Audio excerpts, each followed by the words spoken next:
If you'd like to contact the show, send us an email at liveonfourlegspodcast@gmail.com or get involved in the conversation on social media.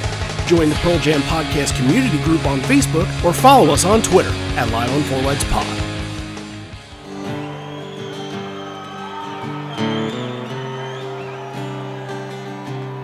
So I don't know where you're from. Are you all from Albany or New York? Where are you from? Who are you?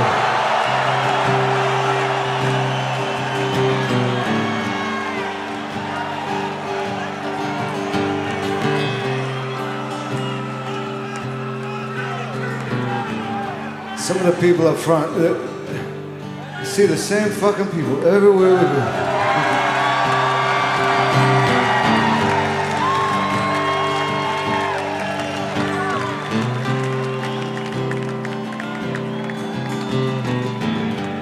Shouldn't you be off getting yourself laid somewhere or something?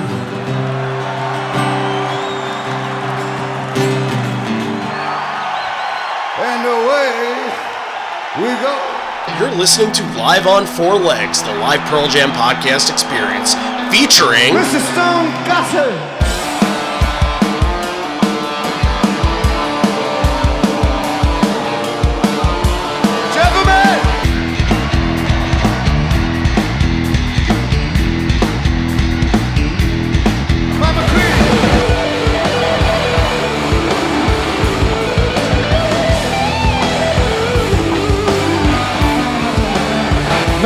Fucking Cameron in the truck.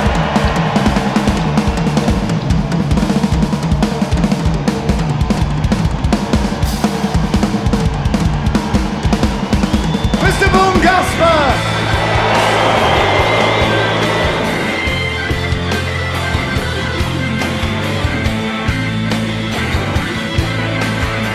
You can call me Al, you can call me Ed, you just fucking call me, why don't you?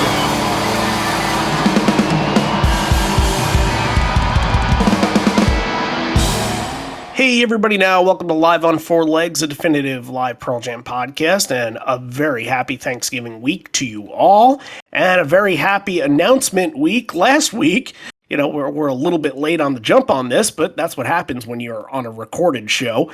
Very happy announcement that we got an announcement. That we are getting the shows that were supposed to come in 2020. They are getting rescheduled for May. Very excited about that. And today we're going to do a show from 2006 Albany, New York. A show from May as well, ironically enough. Right, so we're weirdly tying things and connecting things together, but I don't know how that was possible, and that was definitely coincidental. But, well, let's just get into the show. Randy Sobel over here, John Farrar over there. Hello, hello. Yo, so I guess let's not bury the lead. Let's talk a little bit about, you know, the shows coming back. It's good to have an answer. That's what I'll say. It's good to have an answer, and it's good to know that, okay, they're thinking about it, and they want us to know it's on its way.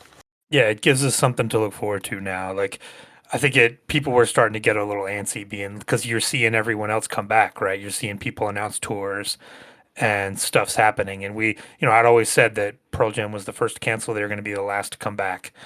And with the nature of people traveling and stuff like that. So it's great that they felt comfortable enough to do this. We got the announcement said that the dates will be announced first of the year. So we can mark that and be on the lookout for that. But I think if we had gone through December and just not heard anything, people would have started to get a little nervous and a little angry, and you would have started to see the mood turn a little bit. So this was kind of a nice thing for them to do after the glow of See Here Now and Ohana is worn off to kind of go, all right, these are in the works. Don't worry, they're coming. Right. Yeah, and you're right. It was perfect timing because that's as long as it takes. It's like about a month or so where, okay, we're pretty satisfied with this. And I've been telling a lot of people can kind of sometimes tune in and out of this community a little bit just because and right now you got to think like, okay, November and the holidays are coming and you have football that's on and a lot of people are paying attention to football. In our case, when you're kind of fighting against content and we're, going against fantasy football podcasts and whatever else is out there. But I think Pearl Jam fans are the loudest when they're most restless. And after those shows at Ohana and in New Jersey, it felt like there was a little bit of time, and it still does feel like there's a little bit of time now where everybody can just relax. We got the shows, whether you were there or not. It feels like something was substantial, and just hearing the new songs at the time that we heard them, like I think that's satisfactory enough for people to not be out of their minds about this. So it all happening at a perfect time. Like, if you're right, if they waited until the end of the year to say anything, I think people would have gotten antsy. But to put it out there now, like, hey, just to let you know, wait on it. But I also think it's weird that they did that and didn't put it in a 10 Club newsletter. Sometimes I think, what's the newsletter for if you're not going to announce things like that in the newsletter? You know what I mean? They've kind of done that though. I don't think the last few have been announced in the newsletter either. I think That's what I they sometimes mean. keep that as a different thing. Yeah, I don't know. Well, Like, we got the Ed solo album announcement. we did, and Yeah, we got the next Vault, which is technically yeah, re-releasing Vault 1 now on vinyl, which is right. very exciting. Yeah, I'm that's very great. excited for it. I have the Yep. order ready, but it's good to see things happening. And then, once we really get on tour and get out there, and we'll be out there, we'll start to see people more, and we'll start to really get a sense of what this show and what this podcast was really meant to do. So hang on to that idea. I don't want to ruin everything from this point, but hang on to that idea for much, much later, and we'll get into something real good. But let's talk about this show that we're doing today, which was a Patreon request from our patron Zach Fields. We are going to get to him in just a second. But let's kind of prime this. 2006. This is May. This is very early in this tour. They did 2 dates in Toronto and did a bunch of the Letterman stuff and a show at Irving Plaza. So they were doing a lot of promotional hype for this before, and it feels like this is probably the third actual show of this tour. So this is very early on, and you're getting these Avocado songs, which we don't talk about a whole lot because we usually jump around eras. So you're getting them in their very, very early stages here. Yeah, you go up and down the list. Second time this one's played, fourth time this one's played, sixth time this one's played over and over again. We're going to get a lot of that today because I think they played 9 of them at this show. Correct. Yeah, that's leaving only 4 off the record. Yeah. But also coming with the 2006 tour is not just very early on Avocado stuff, but it feels like 2006 was sort of the mecca of bringing all of the rare songs back. And I want to bring this back to Mansfield because it feels like Mansfield is sort of the hub for this, and we'll get into that when we play a little bit of Zach's conversation that we had with him. But it feels like after Mansfield and after they played all those songs, they brought a bunch of them back, like Wygo and Deep, and maybe some of them they didn't actually bring back at Mansfield, but people kind of see that because they brought everything back. When I say everything, there are some things that are left off the table, but that's kind of where this comes in a little bit, where we are within this show, because there are 3 or 4 songs that you can say that they never, ever, ever play at this point in time, and they're putting out on the table for them. And Ed kind of remarks a couple times in the show, it's like, these people, what they want, they just want to hear stuff that you never heard before. And he's kind of saying it like tongue in cheek, and I think they don't necessarily want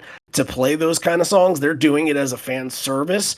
But it's interesting to see both sides of the equation here, that yes, they are giving in and they're saying, all right, we know that you guys want your Rats and your Satan's Bed and Leash and Dirty Frank and all those songs.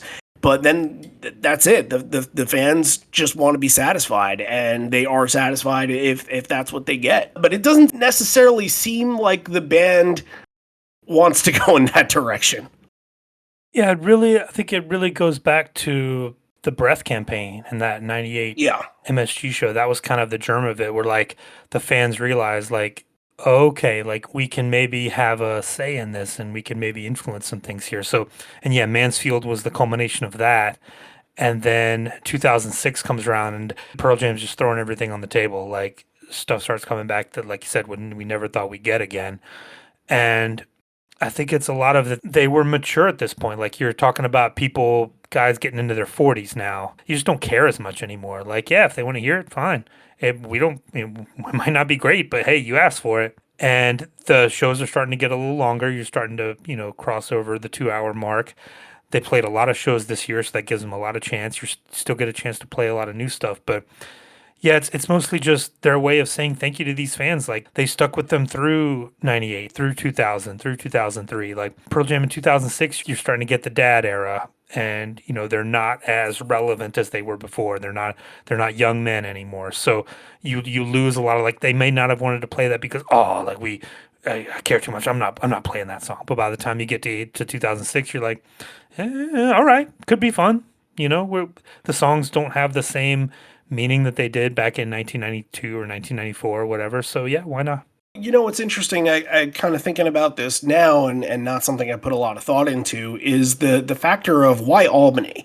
And I think you always get these places where it's just total random place on the map, and Albany's not New York City by any stretch of the imagination, and it's not a Boston. It's probably not even your second tier city. And Closer to like Toronto or something, right? Right. Well, I mean, I even put Toronto up in the first tier. I Yeah. think Oh yeah, for Toronto is sure. a Yeah. big one, but like I Yeah. think Buffalo, I don't know, Albany, like just a rung below Buffalo. Because when I think of these tiers, I also think of like, all right, does a place like Albany have a professional sports team? No, they don't. So it's going to be smaller arenas. So it's going to be smaller places. And it's I've been to the venue before, not when it was the Pepsi Arena, but whatever it's called now. I think in this instance, why they brought all these songs to the table in such a random, what would seemingly be a random place, is that in 2003, it seemed like they had a show that was cut short, that it was a really good show and people had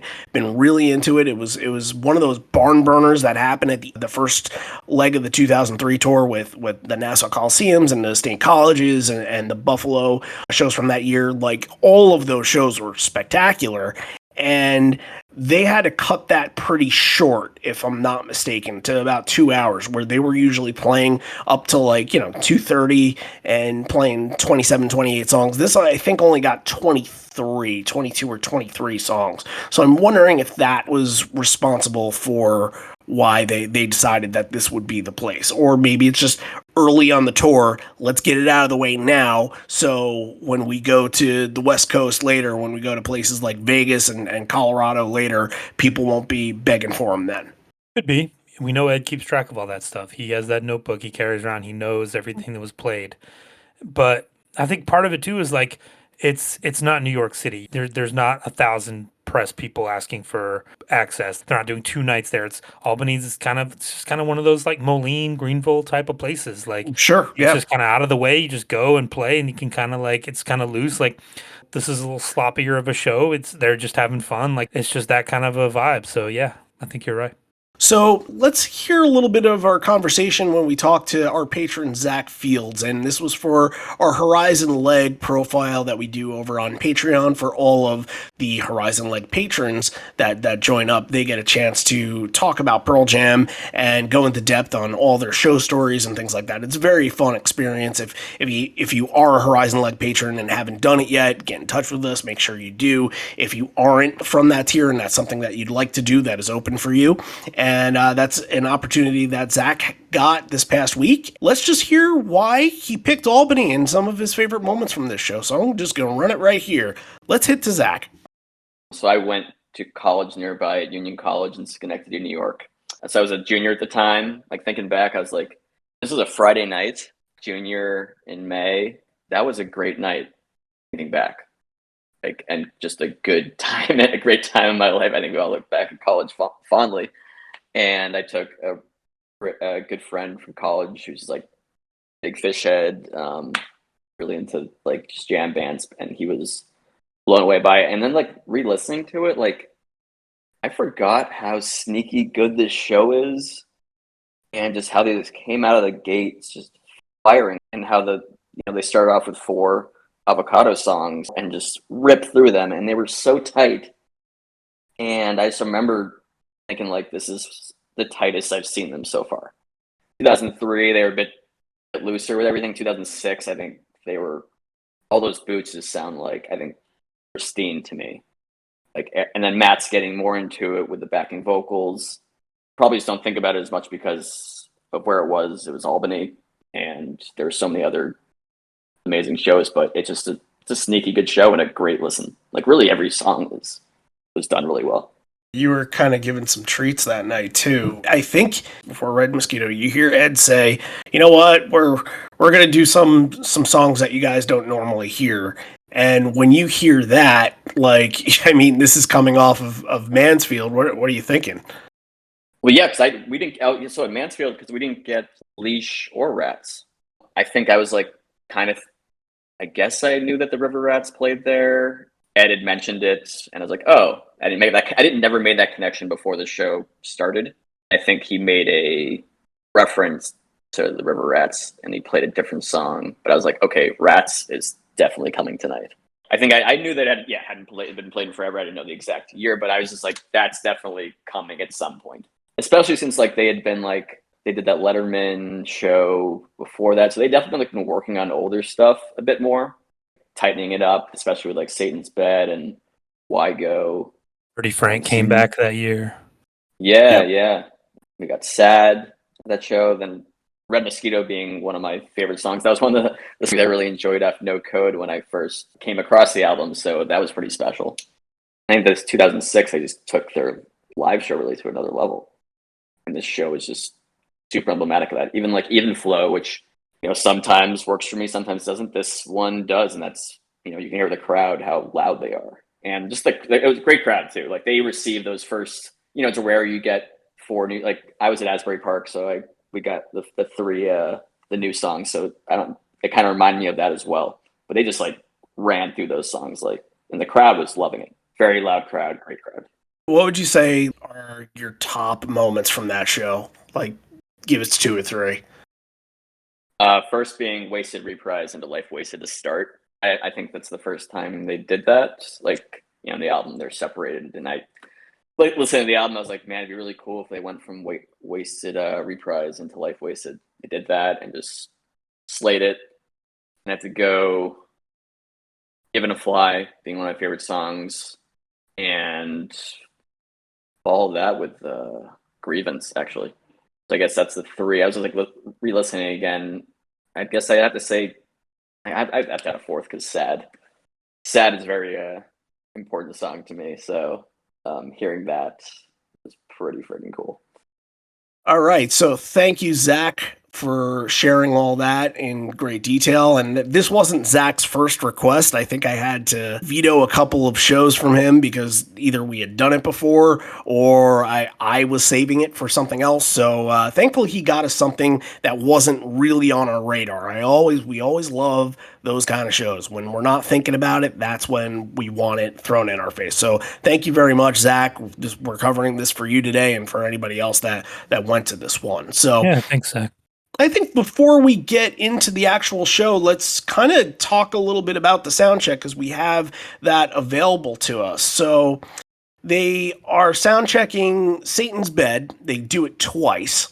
They hadn't played it since the State College version, which really means they hadn't played it since 96 because to consider that to be played is not considering much. It was not much of a version. They literally got a t-shirt thrown at them that said Satan's Bed, and Jeff was like, okay, I'll play around with it. So the rest of the band followed along.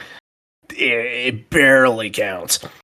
So they're messing with it. It sounds pretty good. And they're also messing with Red Mosquito a little bit. They're playing it a little bit slower, which is a conversation that we'll have when we get into the song. And then In My Tree also gets sound checked. Great In My Tree. They do not play at the show, but that In My Tree is sort of akin to the 2003 In My Trees, where it's kind of paced out a little bit. It's drawn out. The chorus is paced out a little more. So what? Obviously, In My Tree excites you, but what about all this? Like, what'd you think about it all? Yeah, it's just interesting to get kind of the behind the scenes look at Satan's Bed and being like, okay, like you can kind of hear them almost kind of talking to each other. Like I think Ed's talking to Stone or to Matt, and like, all right, or Stone's talking to someone and being like, all right, we're gonna work through this. Like, oh, start from there. Like, make sure you do this. And it's just the riffs a couple of times first. They're just kind of like, okay, let's just kind of play off it and see if we remember. And then they do like a complete run through of it with vocals and everything. And yeah, it's kind of a cool look at behind the scenes process that we don't normally get to hear. Let's get the show started. And the way we're going to start the show is very interesting. We're getting a wasted reprise right off the top, and that's leading into the transitional into Life Wasted.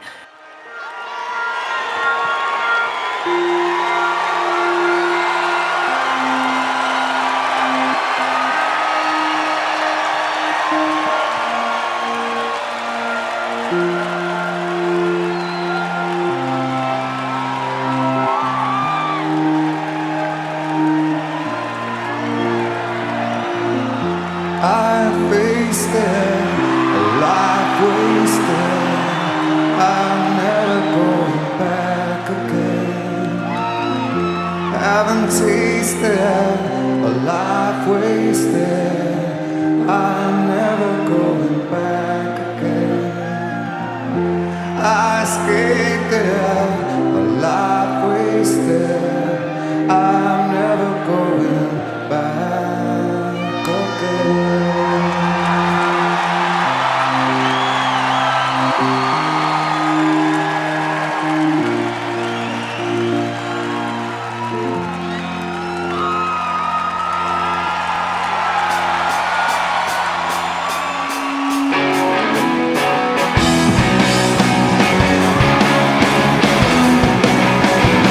You're always saying there's something wrong. I'm starting to believe it's your plan all along.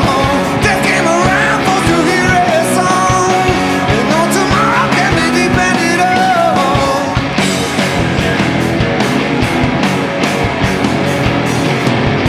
I've seen the world inside. You've seen bands do this before.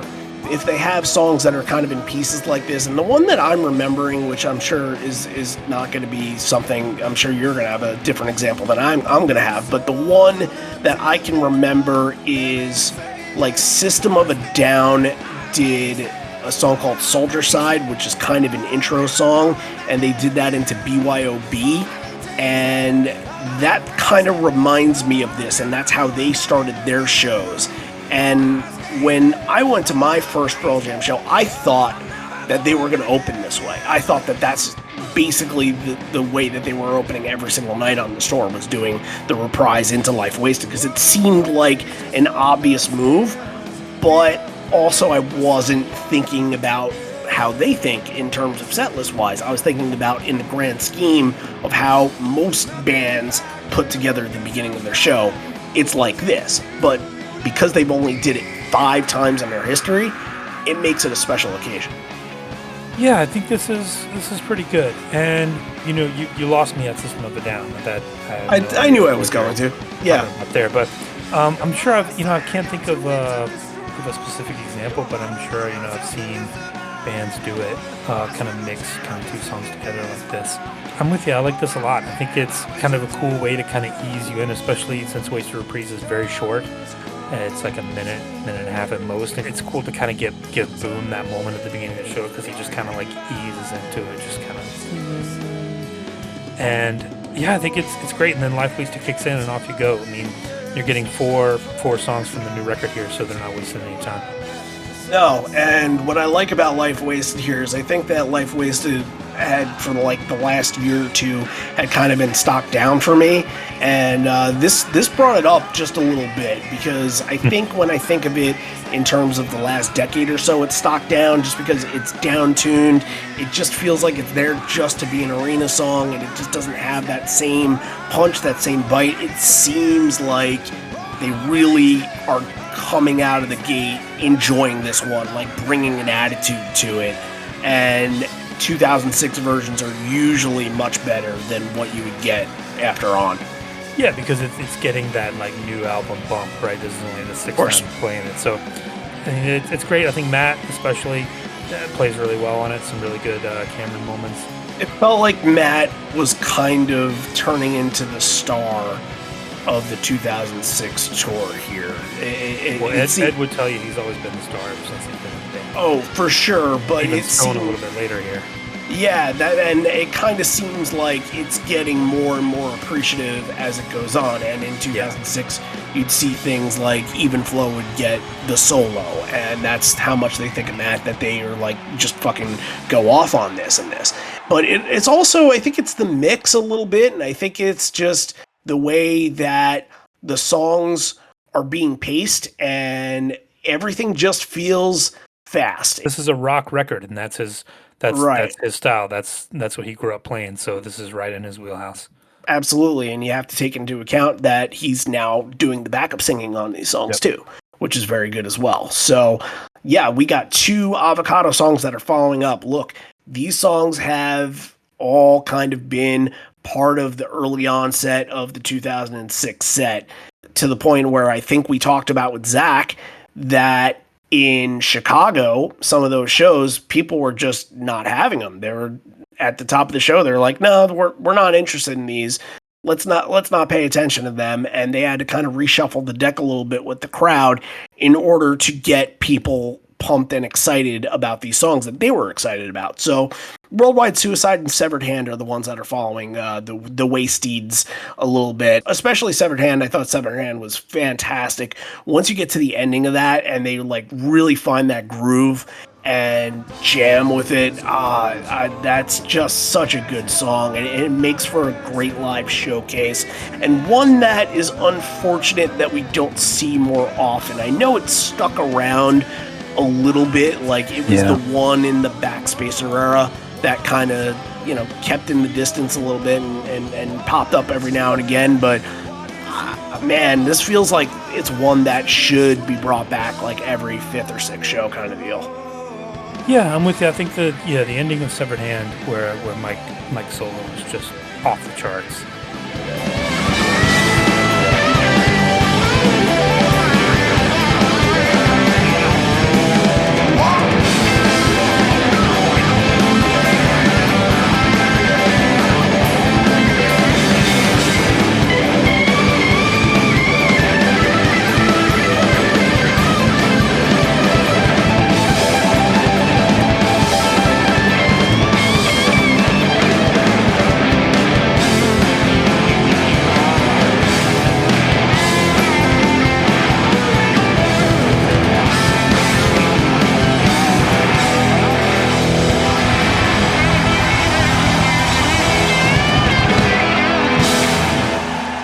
It was kind of like you said, it was getting mixed into that opening part of the set for a long time. But yeah, it's been a while since they played it, I think. Yeah, I'm sure they did it a little bit in 2018, but again, like not 3 substantial times, enough. Yeah, that's not substantial enough to say like, okay, this is a part of the set list, Popping like it up was 2 or 3 times a year. Yeah. Right. Yep. And that, it's good when it does pop up. It's welcome when it does pop up, but to get the full love for the song, I think it needs to be consistent. So a couple of non-Avocado songs right here that you pretty much get every single show: Evolution, Elderly Woman Behind the Counter in a Small Town, Given to Fly. And for the most part, especially on Evolution, speed is the theme here. And I think we mentioned with Matt a little bit before, he's controlling the pace. I think he's doing with a lot of these songs. You're going to see at the end of the main set that it's pretty much kind of Matt driving that as well. But let's kind of, before Elderly Woman, talk a little bit about that speech, because Ed mentions like, hey, hello, Albany. It feels like we're on a goddamn date in Albany on a Friday night. Have you been? Feels great to be back in the home of the River Rats, clean and dirty, one and all. All the rats in the back. Gee, I wonder. Foreshadowing, yep. We're going to get going. We're going to be here quite a while. Maybe that's a reference to what happened the last time that they were in Albany. I don't think they've been in Albany since. I think this is the last appearance. The 2006 was the last appearance for a lot of different places. It was, yeah.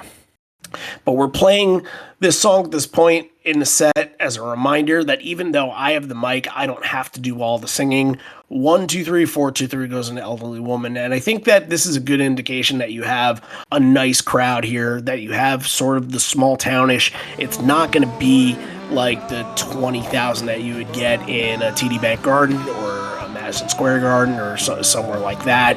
It's going to be a little smaller, so I think that's kind of a tongue-in-cheek saying it's a small town. Everybody sings together. You want to bring that kind of closeness in with the crowd and just get that vibe. That's what they had going early on. They were able to kind of bring them in and excite them. It's look, the record came out 10 days before this, so you have something good going on. People are in really good spirits here, and this is one that I think they want to participate on. Yeah, this is definitely a highlight. He asked for help, and he gets it. This crowd obliges. They do a really good job of singing along. You can hear it very loudly, very clearly. He even, like, when it gets to the end, he even, like, throws in, like, go big, here we go.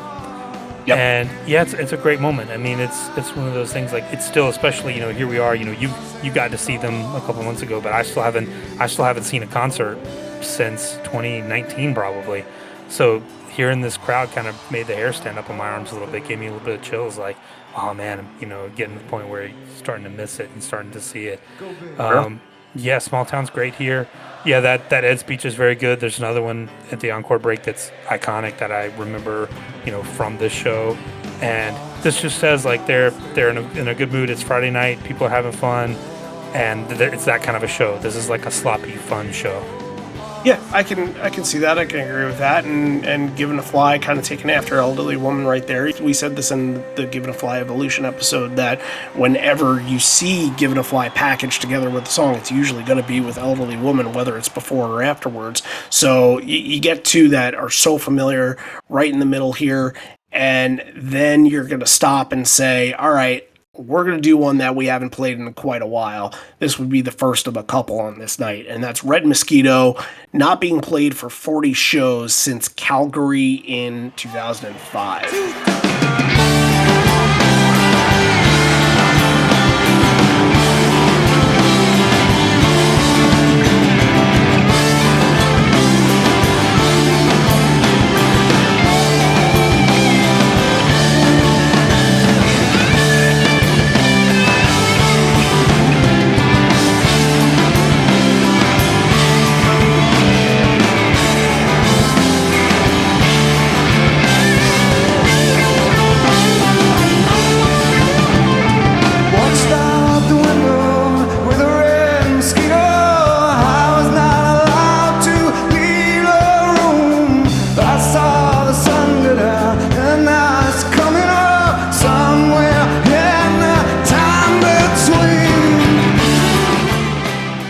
This has a little bit of a groove to it, and while this is really a song you gotta listen to Mike on, I was listening to Stone on this for the most part, and I don't know if it was just louder in my right ear or what, but Stone felt like he was the one driving the direction here, and Mike was able to kind of just almost go off in his own direction while Stone was really the driving force behind it, and it was a little slower than usual. You think whenever the song kind of drives and gets fast, it's because Mike is kind of at this frenetic speed, but this was all Stone.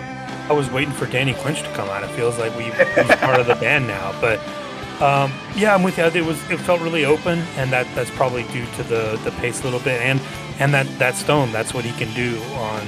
That's why he's one of the greatest rhythm guitar players of all time. He can give it that feel on songs like this and make it feel like it's like Red Mosquito soars. It fits in perfectly with Given to Fly there. Yeah, I think this is great back to back. Absolutely, and for not being played at 40 shows, doing it a little bit differently, and this was one that they were doing in the sound check to try to see, all right, what do we got with it? Well, and you were able to in the sound check kind of hear Stone in the beginning just do it himself, which is very kind of humbling for this, because it's almost an acoustic version of Red Mosquito, which is pretty much an oxymoron. It's very interesting the approach that they decided to take with it, and the result turned out pretty good. Usually this is a speed song, one that you're just listening to Mike. You gotta listen to Stone on this version though. Even Flow is the section here that follows up, and you get two songs that are really supposed to be Mike Showcase songs, but I feel like a lot of the showcase, again, I'm listening to what Stone is doing again, mixed into what Mike is doing. And maybe that mix is just favoring Stone in 2006. And maybe I think later mixes, Mike is a little bit louder, is more prominent in your ear, but I hear a lot of what Stone's doing in Even Flow. And again, not the most exciting thing about the song, but bringing the song to where it's supposed to be and putting it in its place. And I think he's doing it perfectly. Yeah, very good. And it's funny too, he talks about Mosquito and he's like, oh, here's one we haven't played since yesterday. Right, It was actually 2 days prior, but last show. And then the thing with Even Flow for me is just like Small Town, is hearing that crowd take it and having that be a really fun moment. Yeah, really good.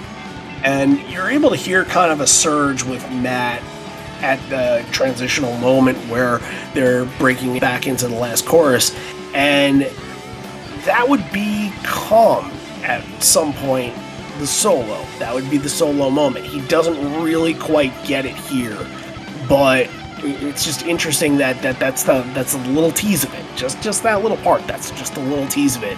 And once we get in the thick of this tour, you'll really start to hear some of the legendary Cameron solos that have happened on Even Flow, which are just absolutely fantastic.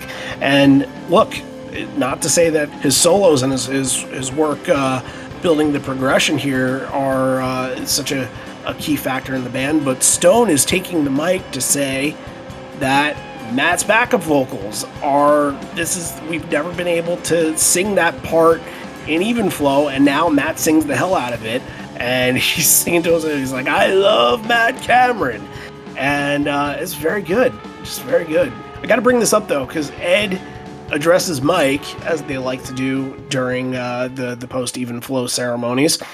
And he said Mike is playing what was a 59 Strat, but he added 10 years onto it. It's now a 49 Strat. Okay, this is wrong on both counts, because what we know now is that Strat is actually a 60 Strat. Because there was that story that came out earlier this year. Yeah. That it's that the 59 Strat that he always thought he had is actually a 60 Strat. Now I don't know the difference. I don't get the significance behind, which year and which one was supposed to be the best sounding one, but it feels like 59 is just a little bit better than 60 to me. Yeah, I think it has to do with the manufacturing. I think they changed the design of it a little bit and the manufacturing of it in 59. So it was like the first one of the classic Strat. Got it. So that's the one that you want. It's got the original sound. I think, and you hear the Gaslight Anthem had that 59 sound. 59 album. sound. Yep. Mm-hmm. That's right. It's kind of considered like the classic guitar sound, and it's there. It's probably worth 10 times more than a 1961. And so yeah, it's just that classic sound. But I'm sure Mike can get a 59 one if he wants. If he wanted to, yeah. I'd say whether he has a 59 or a 60, he's doing okay. He's got the sound regardless. So Ed mentions here he read something in the paper with his morning cigarette and morning bottle of wine, and said that they approved a $70 billion tax cut for the next 2 years. So the wealthiest 15 million people in this country, their sons and daughters aren't joining the war, but I think the top 2% should sacrifice a little bit of themselves for the people that don't have a choice. So that's a lot of what was going on at the time, and that's an interesting little intro into Army Reserve. And also, this shouldn't be buried here, that's the last time they talk in the main set. How crazy is that? The next nine. He has one line before Gone. That's it. Yeah. I barely even count that though. Yeah. Barely even count it.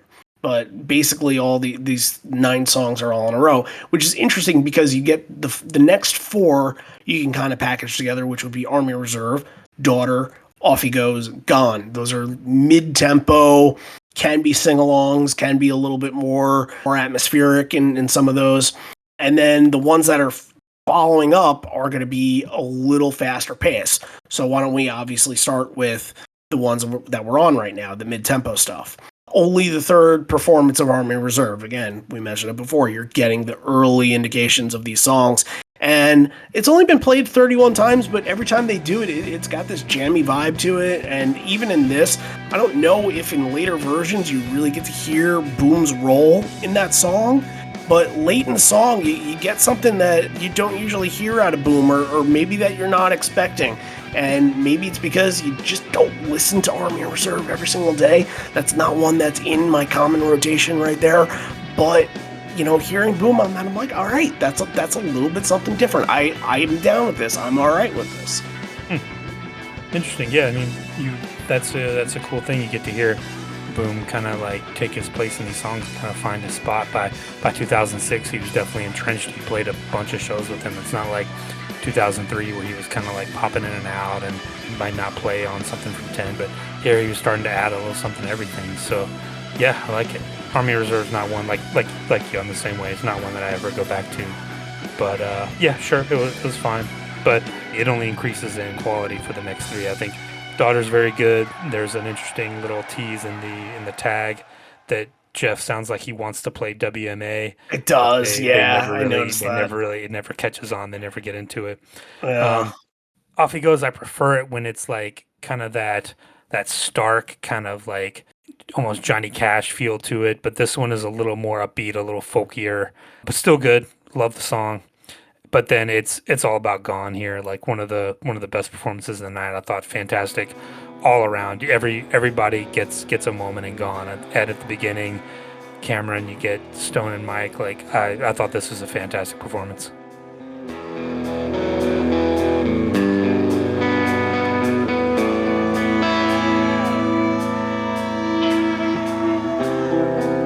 No more upset mornings, no more dry evenings.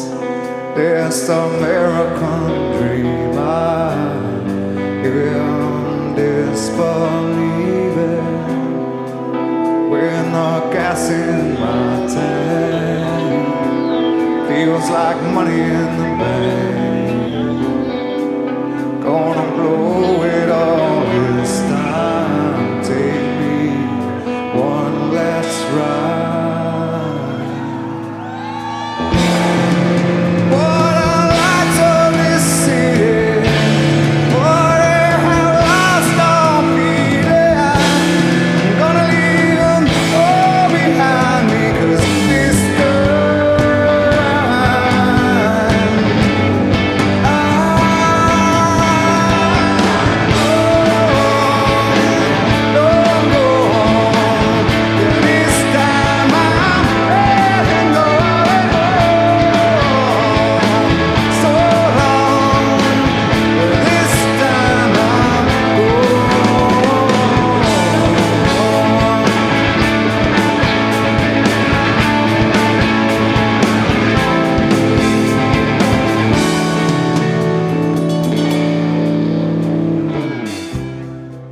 Yeah, all of these songs kind of have that sort of rise and fall feel to it where you're building to something. And I thought Off He Goes kind of had that like big build where once you finish that up, you know that the crowd is going to respond to it, that they're just locked in on it. And I think Gone had that too. And especially that's a song where at the end, it just drives. It drives you up, up, up. It keeps going upwards and upward momentum, and it just drives you in that direction. It's going to be kind of the balance of where the set list is to bringing you into some of the next songs that you're going to get here. I think you said it. It's one of the better performances from the show for sure. And I think where you are momentum-wise, I think it's needed. These are four songs that are very similar, like I mentioned, four more mid-tempo songs. And you kind of need to finish this section off strong. And without this momentum, I don't know if you get the same momentum coming into the next part of the set. I just think we need to start a Gone for 2022 campaign. This thing hasn't been played since 2014. That's absolutely criminal. I'm starting to hear Gone needs to come back. Gone would have been a really good option for Asbury Park because it was written not very far away from there. That's what he even says here. He says, oh, this was written close to here. Right. Yeah, I would love to hear Gone again. I know that there are a lot of people that haven't heard it before that are get on the bandwagon now, people. We're leaving the station. We're going Gone 2022. Look, I think I'm more in the boat of wanting Severed Hand back in a lot of these shows, but I would take Gone too. I've seen Severed Hand a little bit more than I've seen Gone. So, yeah, definitely something that if you didn't appreciate it when you saw it in '06 or whenever you saw it, I think it's going to be something that you would appreciate in this era. And look, I think they're due for something like another situation they had on this night where they bring back a lot of these songs. They played fucking Sweet Lou, so everything's on the table still. Everything's on the table. You're right. You're absolutely right. Even when there's 20 songs being played a night, everything's on the table. Okay, to end your main set, there are 5 songs here, and I'm packaging them together because the pace going in from each to the next, bouncing each to the next, it's hitting you. They're hard hitters, and they're very, very good. Grievance, Jeremy, Marker in the Sand, Comatose, Why Go? Yeah, I mean, it's just set him up and knock him down with these. I think that it's focused heavily on Matt and how he's driving the songs, and I think even with Grievance, you mentioned some of this show is pretty sloppy in ways, and I didn't think Grievance was sloppy, but I kind of heard that it just picked up the pace. It just picked up the pace from where it usually is. Yeah, it's just so much more. It's so much faster, and I don't want to mistake that for being a sloppy version at all, but that's just what you're getting. Yeah, I think Zach had even mentioned that this was one of his favorite ones. It's definitely played too fast, but when you're there live, you're like, fuck yeah, man, rip it. And like when they hit that downstroke of it, when they all like kind of jump on that one chord and kind of go, hell, it rips, man. The Grievance here is it's an upbeat rocker. But yeah, I thought Marker in the Sand, another one that we never really talked about. I think we got to talk about Marker in the Sand. Yeah, you're right.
Verse, like Stone does a little melodic little lead thing. We talked about Stone a lot. He has a great show here. Something we never heard before. And again, you mentioned Boom on Army Reserve. Boom here again on Marker in the Sand sounds really great. Yeah, you know, it's funny. I didn't even catch the little something different that Stone was doing because that's how little I listened to Marker in the Sand, and that's not. That's not an insult to what the song is, but a lot of these songs that they're playing at the show, you got to think of the shows that we've been doing lately. We did 1995 and 1997 for the last couple of weeks, and before that, some 2003, and kind of jumping all over the place, and some eras that are more recent where they wouldn't play these songs much anyway. So Marker in the Sand has really not been on my radar for a very long time, so I couldn't tell you what the studio version sounded like compared to what the live version sounded like. And again, not to discredit the song at all, because I do like the song. I think it is more underrated and underappreciated from that record than some of them need to be. But yeah, I like this version. I think that when I think back to the song, I kind of think of the version, the one that I got, and I always tell the story that it's, Mike was in the wrong key and gets on the mic afterwards and says, I wrote the song, but I fucked it up, and it's a very funny moment, and then they just go into the song and kill it. They absolutely kill it, and that kind of reminds me of the same way they were playing off that version that I saw. So this is very good. It hasn't been played since 2016. I was there when the last time they played it in Columbia. Wow. And only played 5 times in the 2010s, so another one that's just kind of like... Right, where is it? Yeah. Where is it? But yeah, this one, bring this one back. I think I'm with you, it's in the top half of that record. You know what? To bring a lot of these songs back, you know what you need? A war. Right. maybe they should stay where they are. Yeah, I was about to say, I will take no war for these songs to not come back. So, yeah, I'm totally okay with that. Means you don't need them. Comatose. We don't talk about Comatose too much. When was the last time we talked about Comatose? Yeah, it's been a while. Yeah, it's just, I think, and this is the era for it too. Like, it's been kept over a little bit into the 2010s. I've seen it a couple times, but in 2006, it felt like it had all the materials that it needed for just the absolute frenzy of your set list to get it as the penultimate one of the night. And you got to think, with all these in a row, Grievance, Jeremy Barker, and Sand, like it's juicing you up. It's building to this big moment where they're just going to run through this song. It's essentially like almost like an older Lucan. You know what I mean? It takes like 2.5 minutes, 2 minutes to run through the song, and it's just fast. It just splits hairs.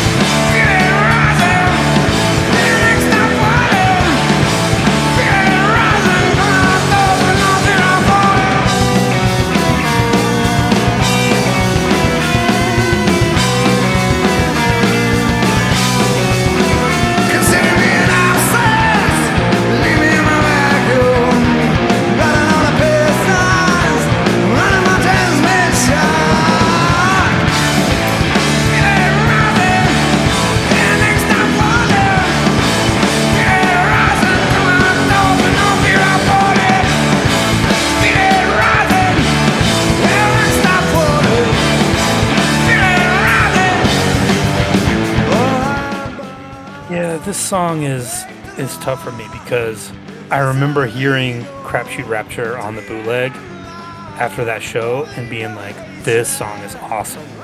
And then you hear Comatose and you're like, this song is not as good as Crapshoot Rapture was.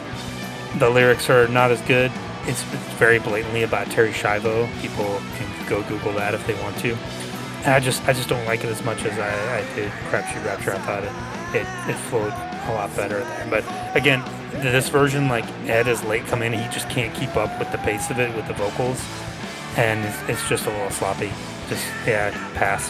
Didn't like it. Yeah, that's a lot of my complaints about when they bring it back in the 2010s. I didn't get a lot of that here, maybe a little bit, but yeah, usually it's kind of down-tuned, and usually Ed is just, by the time that breakdown kind of happens and he has to sing that part, he's usually lost. He's usually pretty lost by that point. But it's just one that you in the crowd, you got to think, in the crowd, you get lost in this one as well. Just like it should have been an angrier song, and comparatively, yes, it is on the record probably the angriest one. But yeah, I don't think it really has the bite that it should. The Crapshoot Rapture did, and we only got like one or two versions of the actual what that was so very brief. But yeah, those are good. I mean, look, we can go back and talk about that, but that means we have to release a Live on Four Legs Vault edition, which hashtag Free Easy Street. We do not have. That is not in our possession. So, closing your set here is a song that wasn't anywhere before 2003. It was stuck, like, the last time you heard it was 1995 with Jack, and even then it was losing a little bit of steam. It was really a Dave A song, but now in 2006 they're starting to not just bring it back, they're bringing it back to close their main set a lot. This wasn't the first time it closed the main set, but they continued to kind of do it throughout this tour, and this one would become more of a showstopper. I didn't see or feel much of this version here. Like, when you get later, you get a lot of the hey chants in the beginning, and you get, like, heavier bass. I didn't feel those elements in this version, but you can kind of see that they're wanting to see what they have with it, and they're wanting to see where can we go with this one, and how can this one be a fan favorite for shows. Yeah, this would be an interesting one to do an evolution one on at some point, because you look at, you go to 1995, they're kind of falling out of love with these 10 songs. Wygo comes back in 2003, and it's a different version. Like, it's got that guitar intro, it doesn't have the drum intro, the bass is not there in the beginning, it's guitar. And then in 2006, all of a sudden it's like, oh, forget about that, here it is again. And they played it a ton that year, like every other night almost, starting at that London kickoff show, and then at Letterman, and then Irving Plaza, and Toronto, and here in Hartford, Chicago, like on and on and on. Wygo's back. And it's great. Like you could kind of forget like how big this was at the time. That like Wygo was back and there was the original version, and people loved it. This is where it became kind of that thing. Like everybody gets to throw up their middle fingers, like what the fuck, and do the big like it turns into that crowd moment. Like Wygo home. Like this is I love these versions. You can tell like they're stoked to play at the beginning of this like. During the intro, normally it's just drum and bass, but here you get guitars, you get Stone and Mike, like they're all just super excited to play it. This was a really energetic close to this. I think it was really good. Yeah, I didn't think it had those elements that later on it would have to make it feel like that closing song. I didn't. It kept growing. You're just starting to get it here. Right, but I think a lot of people in the crowd, like you kind of mentioned here, because it's not quite seen as the common thread, it's still seen as sort of a rare element. Oh, I think a lot of people are thinking at the end here, like, whoa, we just got Why Go to end our main set. And how many 10 songs? They played Jeremy and they played Even Flow, but those are the 10 songs from the main set, and that's it. They wouldn't do too many more on this night. That's big for a lot of people. That's real big. So for me, not a showstopper just yet, but this is starting to figure its way into those moments. That's for sure. The solo is nuts. It's really good. I like it.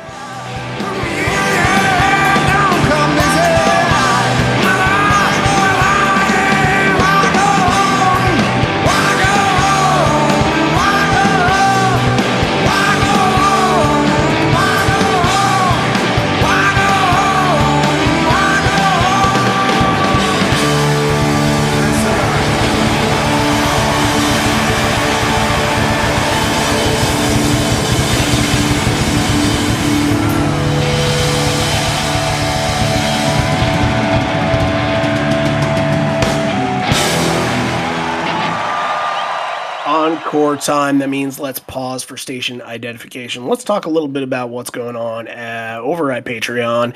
We've been releasing episodes, and we released an episode last week featuring the CBGB show from 1991. Next week, we will feature the next in our late night TV series, which will feature the Bob Dylan tribute show and the Masters of War version that they did for that, which is fantastic. If you've seen, I've talked about it a lot on social media lately.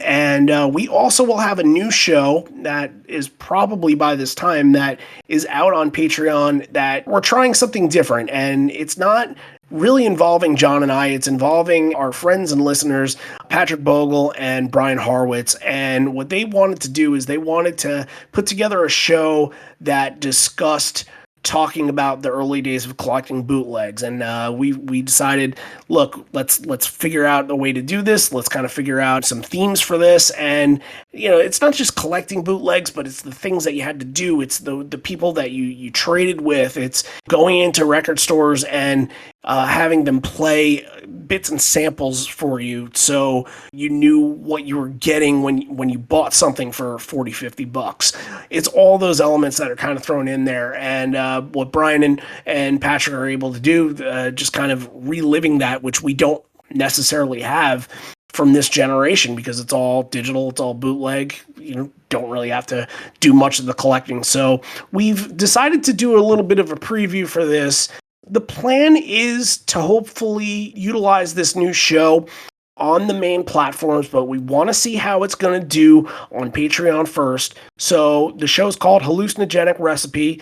Most people know that was one of the big bootleg collecting items. I believe it was the box set that was available for most of the collectors back then. That's over at our Patreon right now. We just released their first episode, their pilot, so to speak. And if you want to listen to that, if you're really into the bootleg trading aspect of the live shows, give it a listen because it's very good. And even if you're a newer fan and don't know any of this stuff, it's good to get this knowledge of it. John, you were there. I wasn't there. This is all stuff that I'm just learning for the first time, but it's stuff that you have to be all just reliving. Yeah, I'm looking forward to this because I can look down under my desk here and see all my cassette tapes and like tape bootlegs that I had, And yeah, it's going to be a lot of fun. I'm looking forward to hearing Patrick and Brian talk. And yeah, it's just another perk of joining the Patreon. You're going to get to hear the show early, a couple weeks before everyone else does. Yep. So head on over to patreon.com/live on four legs or download the Patreon app and search for Live on Four Legs. You'll find nobody but us because we're the only ones stupid enough to come up with that name. And one person was nice enough to donate to the bonus leg this week, and that would be Matthew L. So thank you to Great. Matthew L Thanks, for being Matthew. our brand new patron for November. And yeah, like I mentioned, CBGBs and Bob Dylan tribute stuff, that's the stuff that's happening over on Patreon. And you never know, maybe every now and again we'll throw something random up, something random on. You just never know what's going on over there. If you want to be part of the community and give back a little bit to us and a little bit to what we're going to be doing in May when the tour comes around, that's what the Patreon platform is for. So I got nothing else when it comes to that. I think we can move on into the encores here, back to the rock. So Ed is out solo, and he's asked everybody, he's like, I don't know where all you are from. Are you from Albany? Are you from New York? Some of these people that we see up front, they're the same people everywhere we go. Shouldn't you be off getting yourself laid or somewhere or something? It's weird. It makes it really interesting to do set lists.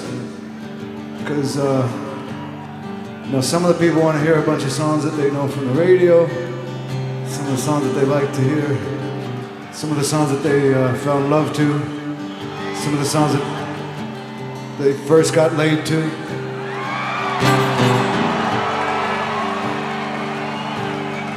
Some of the songs they ran away to. And then other people just want to hear the songs that we've never played before, once, ever in our life, never played.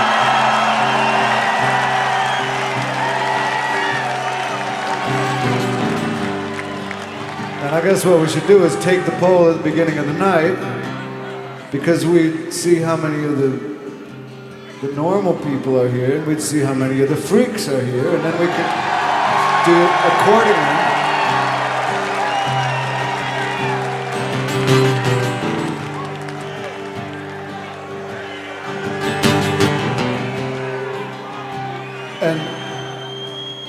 And believe me, when I was growing up, the last thing, I thought the worst thing you could turn out to be was normal. So I say freaks in the most complimentary way I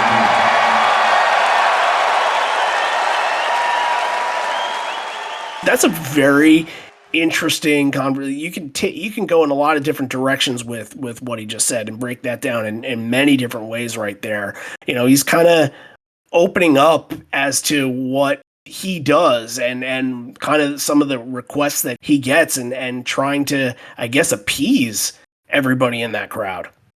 Definitely. This is a classic Ed speech. I still remember this. This was what I was referring to earlier. When it came up here, I was like, oh yeah, this is that show. I remember this speech.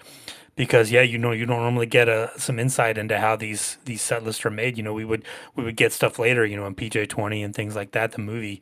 We get certain things and in some of the DVDs, but yeah, this is really great, and you kind of hear he doesn't know, that's why they mix it up, because he's like, well, some of these people want this and some other of these people want this, and that's kind of the dichotomy of this band, right? Because some people want to hear Black and Alive and Jeremy and Daughter and things like that, and some people they never want to hear those songs again. So you have to kind of make everybody happy, and they do a very good job of doing that. It's a fine line to walk, but judging from this encore, he was feeling a certain way about it. But yeah, this is really good. I think it's just really interesting. I really remember this, and going back to it was really fun. I love it when we get these little insights into kind of like we talked about earlier, kind of like behind the scenes, like the sound check, and you kind of like peek behind the curtain a little bit. Yeah, very cool. Yeah, they're at a point in their career now where they have such an extensive catalog that they can kind of do these things, and they can bring back songs every now and again to sort of show their face and to give some of the fans their service that for the people that have been following them for, years, that have been to 60, 70 some on shows, that are just looking for the one after so long not hearing it. And there are some people that will never get to see Pearl Jam again. There are some people that went to this Albany show for the first time and never saw them again afterwards. Yeah. And we don't consider that a lot. We don't consider that because we're just in this headspace of like everything is Pearl Jam all the time, 100%. But yeah, there are people that will have a good time and will love the show if all you get are Black, Daughter, Alive, and Last Kiss, and that's okay to them. It doesn't make them lesser fans, but it's just who they are. Every show is somebody's first show. That's so right. They've got to remember that, and that's the reason that these set lists are mixed up. Like that's the reason this podcast exists. Like if the set lists weren't mixed up like they are, you and I wouldn't be here talking about it. No, because it would be boring, and Yeah. we can, maybe get one or two shows out of a podcast like that. That would be interesting. But I actually, in doing some of the Rolling Stones research that I was doing last week, I stumbled upon a page that talked about the 1997 tour, the Bridges to Babylon tour that Pearl Jam opened up for them, and I saw that they had a set list on the page. I think it was a Wikipedia page. And it just said, here are all the songs they played in order on that tour. Basically, the whole entire tour, they did this exact set list. And I think they did something like a web pick where I guess they put up a poll on their website, Right, and people were right. able to pick a song off their website, which wasn't uncommon at the time. But they were pretty much doing the same thing in the same order every single night for about 80 to 90 to 100 shows. That's gotta get boring. Yeah, you only need to see them once. You only need to go once.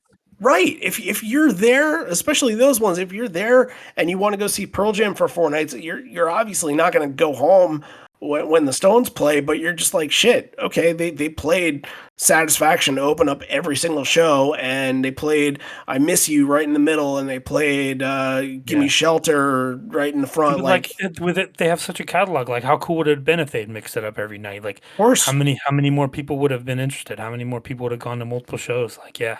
Oh, that's the thing. Like, maybe a band like the Rolling Stones doesn't invite the deep cut kind of people. Yeah. It doesn't have that. Yeah. I think our generation, starting in like the 80s, 90s, I think that they're looking for that stuff because they're always looking for the songs that didn't hit radio. They're always looking for, okay, what am I missing from the collection? I think it goes back to the Grateful Dead. Like people would go out and search Grateful Dead stuff. Like, oh, they played this at this one show, and like, yeah, some people have that collector mentality, and some people don't. Neither of them are right or wrong. It just this is the way some people are. Right, and coming from the collector mentality myself, I think it's just the fact that there's so much joy in holding on to something, and I know that so many people have. When we talk about rare songs, and so many people have said, "Oh, I've seen Evil Little Goat," and I think to myself, I'm like, that's not really an accomplishment. That they only played that. Yeah, there were 3 years ago. People there. Right? Yeah, it was a pretty big show. It's not like it was in a place like Albany like this, but that's for them. That's a sense of pride, and they absolutely. have that. I mean, I've seen tons of songs some that I thought would never get played again, Sweet Lou, and then some like out of my mind that I almost didn't really recognize it when they did it, and it wasn't until like mid-song I'm like, oh, okay, yeah, this is the one that they brought back in Philly, and I probably knew it a little bit better than I'm giving myself credit for, but it just in that same kind of vein, but still, I can say I have seen that. And that excites me whenever I talk to people. So a little bit is it's street cred, and a little bit of it is just the joy of having something that not a lot of other people have, which is gonna show up not with the first song out of this encore one, but with the second one. The first one is just an acoustic "You've Got to Hide Your Love Away," which is a nice Eddie solo to get you back into your seat after what was a 9-song run, really kind of without stopping to end your main set. And then you get this.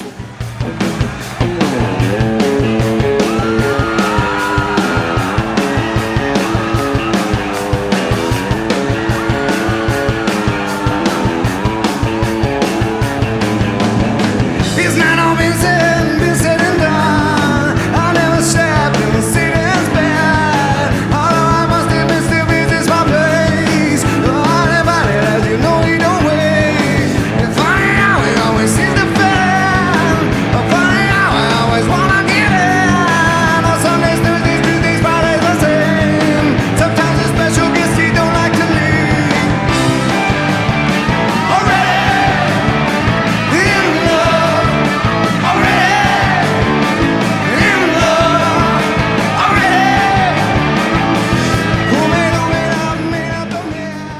Satan's Bed, after 97 shows and really one god-awful attempt in State College, which means you have to go back to pretty much 1996 since they really played it sufficiently. It's making its way back into the fold for the 18th time, and you know what? Sounds pretty good here. It's got pretty polished, and I want to know what you think about it, because I know you've said in the past that there's never been a Satan's Bed that sounds good front to back. But look, I think this is another one where you get a little bit of Boom's B3 bed on it. Mike's little flourishes and the chorus are always very good. So, what do you think? Can this be a better live song if given more of the chance, or does it deserve sort of the deep cut treatment that it's gotten over the years? It's only gotten, 38 plays, something really small like that. Yeah. So, You think about this, a couple of stats on this first. How about this being the only Vitalogy show of the night? This has to be the only show they've ever played where Satan's Bed is the only Vitalogy song that was played. yeah, you're probably right. Yeah. Yeah, you're probably right. Yeah, Didn't that's even think. incredible. Yeah, and the other one, we talked about Red Mosquito being brought back. Red Mosquito, Satan's Bed, and then the one we're going to get to in a couple of songs here. All three of these songs, the ones that were, quote unquote, brought back for the show, all three of them have been played more since this show than before it. And That's incredible. They came from, 1993, 1994, 1996, but since 2006, they've been played more than they were before. That's something. You're right, yeah. I mean, this is at 18 times, and it would be played 20 more. Yep. Red Mosquito was at 44. That's really low for Red Mosquito, and even 90 feels low. But yeah, Hey, it's getting played every night now. That's going to pop up quickly. right. Yeah, if Danny Clinch is taking pictures, then it's coming. But what'd you think of this version of Satan's Bed? It's good. It's funny because it just kicks right in after you got to hide your level weight. It's like they're like, okay, Doesn't give you a second. Yeah. let's jump in on it before somebody forgets, because the sound check and everything, they work through it for probably 10-15 minutes, and it's pretty good. They make it through. Nobody, like I mentioned, this is kind of a sloppy show. This one is great. They get through it. I can just picture, always, ever since we talked about that Greenville show, I was picturing Mike like doing his thing, like, yes, we made it, like we got through it. But yeah, just it's fun. It has that kind of feel to it where they're just like, okay, here's something you like. Let's just have some fun with it and not take it too seriously. You haven't seen it, have you? You've never seen the song? No, never. I've seen it twice, which feels weird, but also in 20 tries after this performance, I guess it makes sense. However, it wasn't played at the Mansfield shows, but it was played in Mansfield 2008. It was brought back then. And even in 2006, 9 times it's played in this year, 10% of the shows. Yeah, I didn't go to Lexington, but they played it in Lexington in 2016. Yeah. That would have been my chance. Yep. So, there you go. There you have it with that one. It's not every year, but it's like once. You look at that 2016, that's it. Yep. 2018, it was the London show that I believe was the makeup show for Ed's vocal injury. 2014, once in Australia, once in Norway. 2013, a Philly and an Oklahoma City. That's it. 2011 PJ20, 2010 Hartford. Like, that's really, really, really low totals there. So Spectrum in 2009. Mm-hmm. Mansfield 2008, yeah, just Not much. 2006 is probably it's the year that it was played second most. 1995 was played I think 13 times, 2006 13. 9 times. It's just That's the crazy. second highest year of plays for it. That's crazy. And all these stats brought to you by livefootsteps.org. 100% wouldn't go anywhere else for anything. Yep. Such a great service they have over there. Wish list. And really, I don't have a lot about wish list. We can it just feels like you're transitioning into your big moment from this. I don't even know what he's singing in the outro. It's something like, I wish you all a million breasts or something like that. I have no idea what he was singing in that. Yeah, it's about decipher. breasts. Yeah, it does a little improv at the end. It's nice. Going back on an earlier compliment, this next one is for the freaks. We may not have ever played this song with Matt Cameron in the group, which is false. They played it twice, 1998. But as mentioned before and teased before, they mentioned the River Rats. This one is for the home team, and here we go.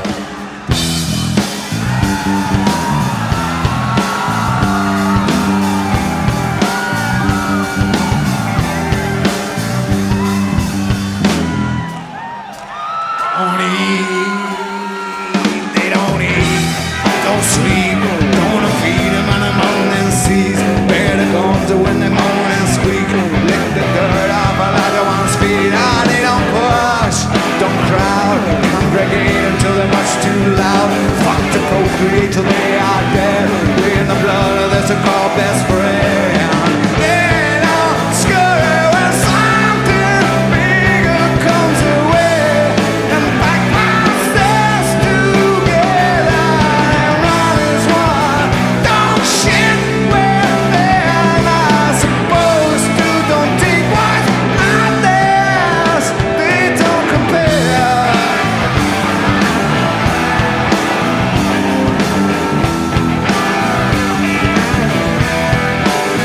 But they don't scam, don't fight, don't oppress and equals given rights. Stop the poor so they can be well fed. Line the hose with the dead ones' bread. They don't scurry when something bigger comes their way.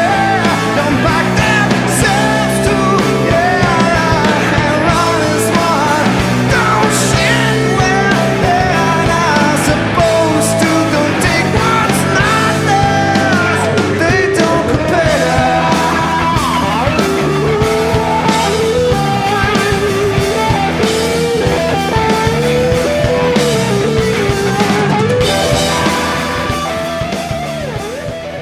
224 shows since they had played it.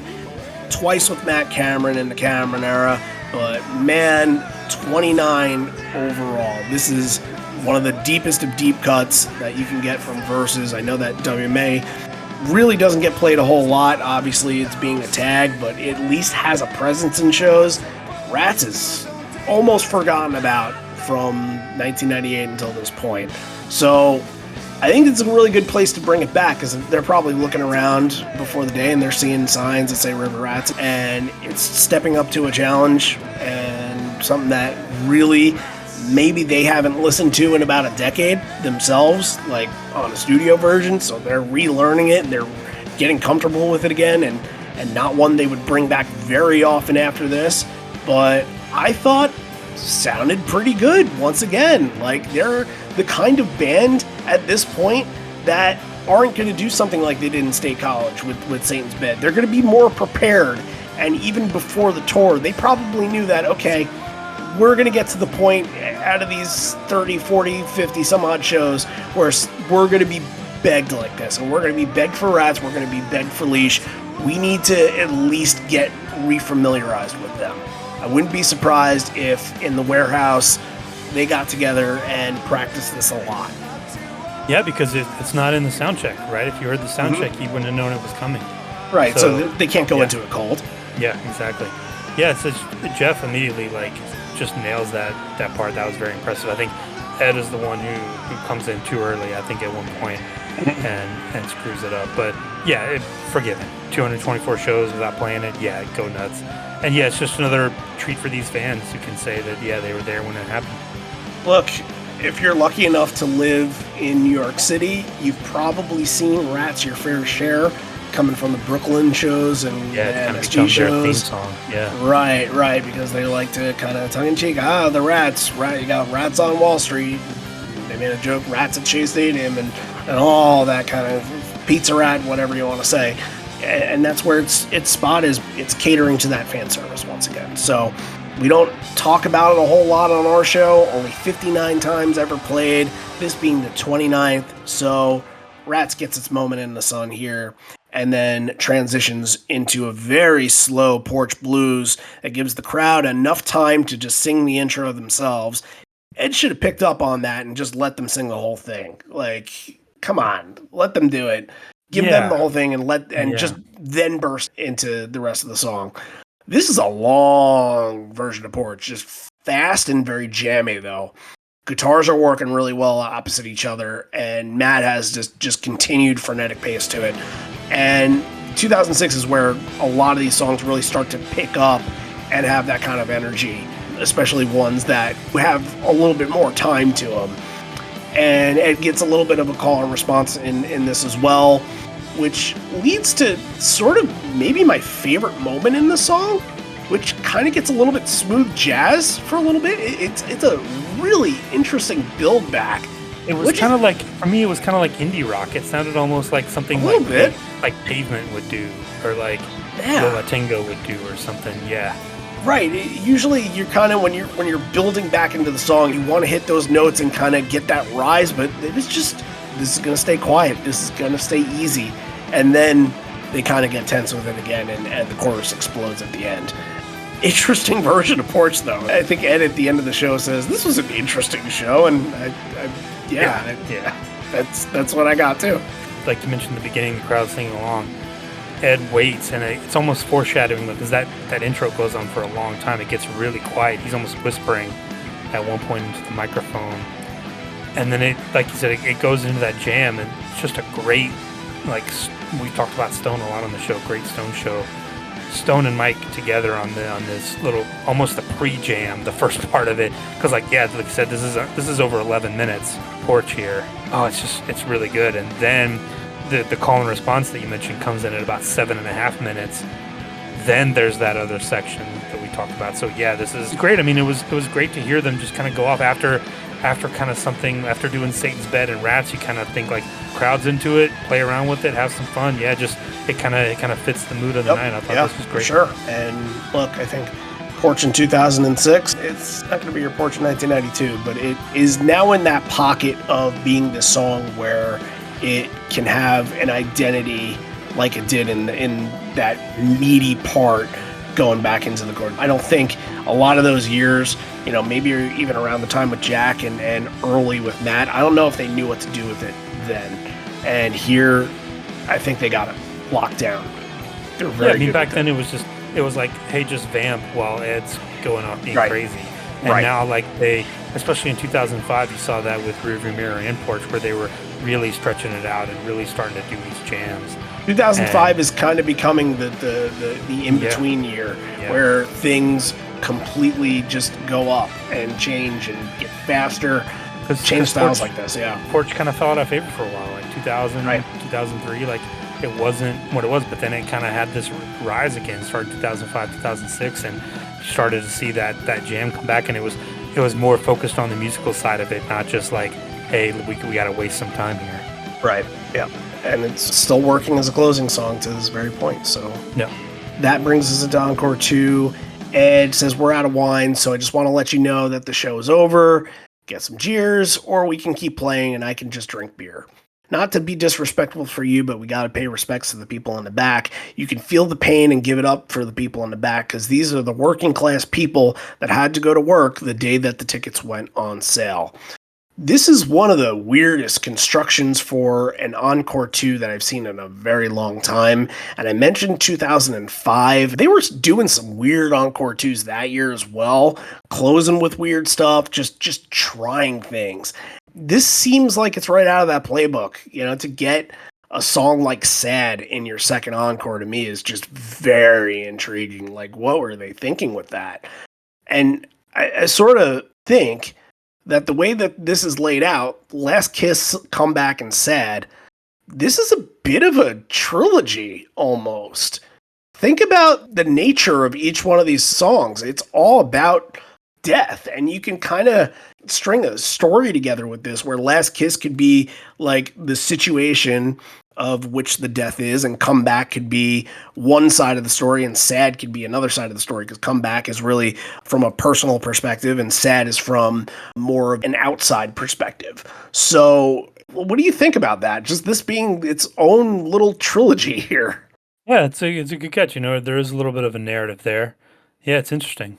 I really like this. Last Kiss, it's kind of like belittled, for better or for worse. But this is played to the back too. Yeah, he even says like, "Oh, Mike's in a tenuous position. Like it feels like he might be like standing on the drum riser or something. Like Yeah. not a lot of room to move around. But just fun. Like you can tell Matt's playing on that little drum set that's back there. The drums sound very different. He's on the little small kit. He can just stand up and they can all kind of play together. So yeah, it's just fun.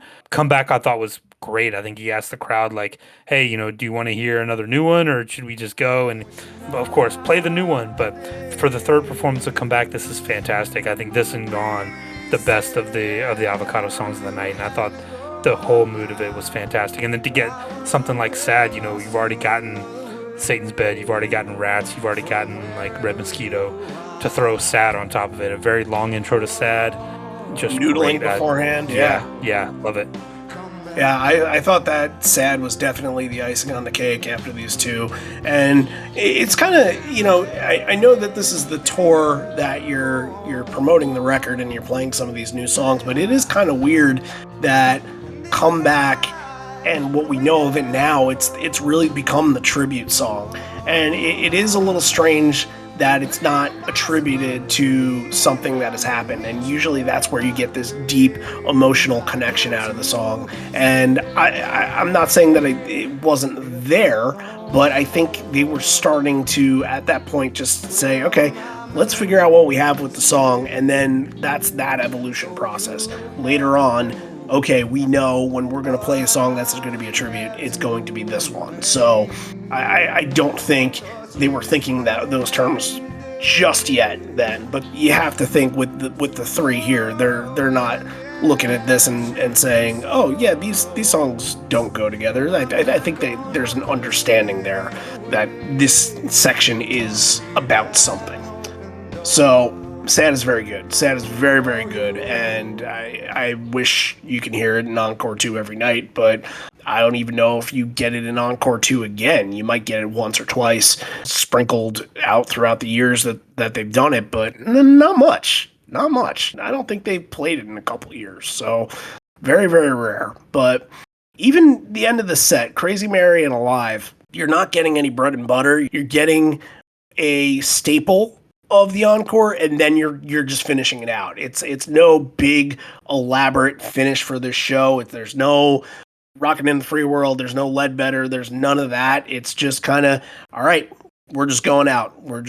And I think even, there's some time at the end of Alive where, the crowd is sticking around, and there was a comment that I read that people thought, oh, obviously they're staying around because they're expecting Ledbetter even with the house lights up, but they didn't get it at this one. So I think that's interesting, and we've gotten a couple versions of Alive lately that have ended up being the set list closer, and we've mentioned, hey, that doesn't usually happen, and it seems like we're wrong because that's the way the dominoes have been falling here, but we're not.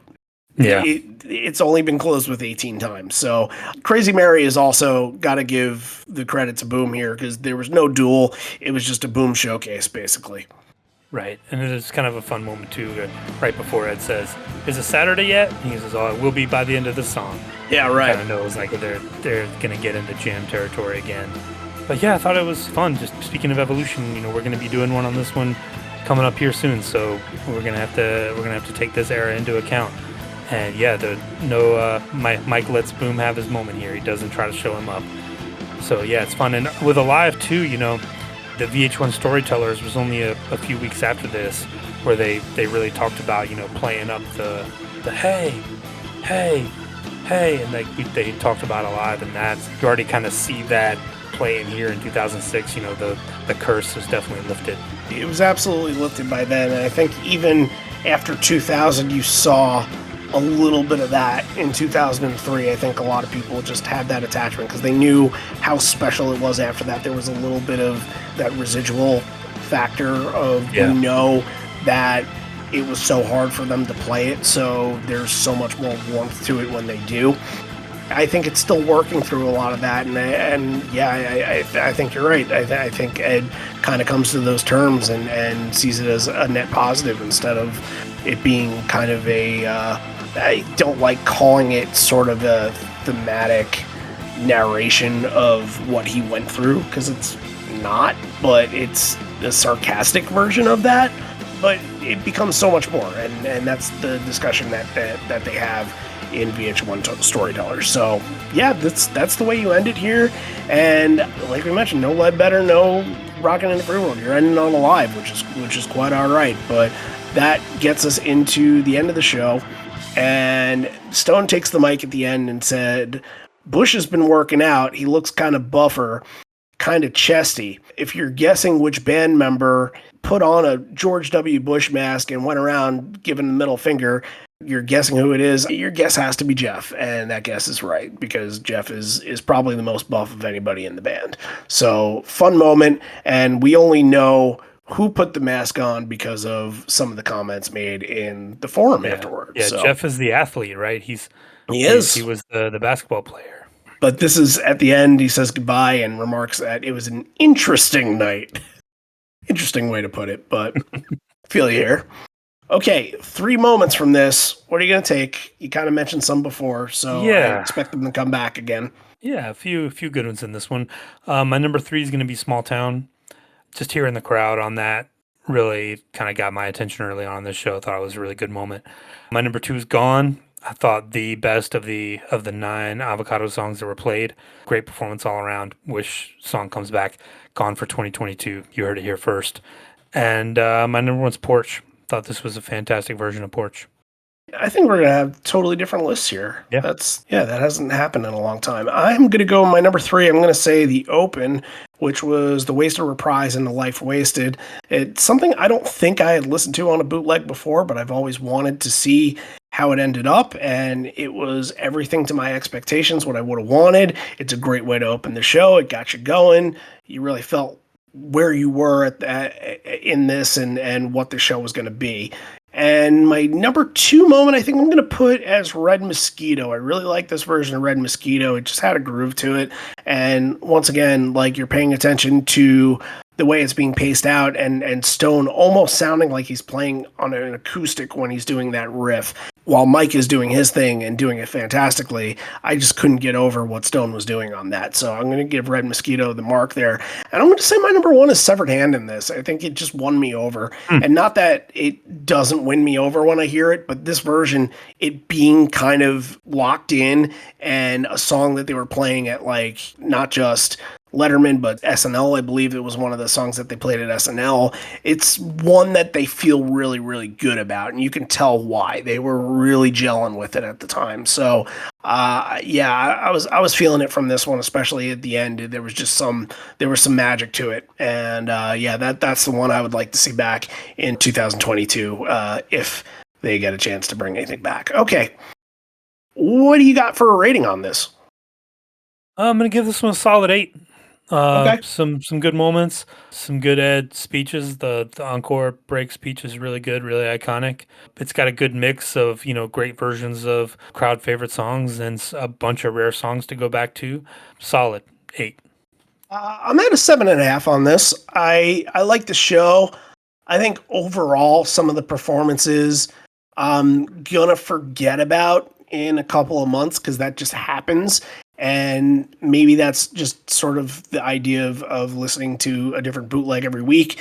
But, I think what you don't forget is the moment like Rats. I think that one just sticks in your mind forever. You always know that Rats came back in Albany, and it will always have a place in the Pearl Jam catalog because of that. But as far as like enjoyment of a show, I really did like it. And I think 7.5, sometimes I like the 7.5 rated shows more than I lead on, because it just means that it's not trying to put them in a category of like these were worse than this or this wasn't as good as this. It's to say it's a 7.5 is a show that's worth checking out, but it's not going to be one that blows the seam off at all. But it's very, very good. And I think that 8s do that for me. I think 8s have some moments to them. 7.5, not quite there. So that's where I am with that. But that's, again, I don't want that to be misconstrued as being a bad thing at all. I like a lot of the shows that I've given 7.5s to. Just put it that way. Okay. Yeah. Totally fine. All gonna argue right. with you. Yeah, well, even if you did, I wouldn't let you. So, all right. Next week, we're just going to keep on going to the end of 2021 here, which is coming sooner than we think. We should have mentioned this before when we were mentioning Patreon stuff, but we are doing our holiday party once again. That will be on December 16th. And it's open for everybody, and we've done the Secret Santa, and that's been ongoing. And please, if you're paying attention to that, just keep in mind, if you're involved with it, just make sure that you buy your gift for your participant that you're gifting for, and that deadline is coming pretty soon. I believe it's on December 2nd. So just make sure that you get that done, and we're not chasing you down, because that's the worst part. And especially shipping this time of year is the worst. So we just want to make sure everybody gets their gift, which we will all be opening together on the 16th. During a Zoom party. But if you didn't get involved in Secret Santa, you could still come to the Zoom. Hopefully there's going to be some live music there. There's going to be a lot of things going on. So hope to see you all there. Just get in touch with us if you'd like to come, and we will supply you and support you with a link or whatever it is that you need to get you there. So to get to next week, what you need is tickets to Seattle, because we're going back to Seattle.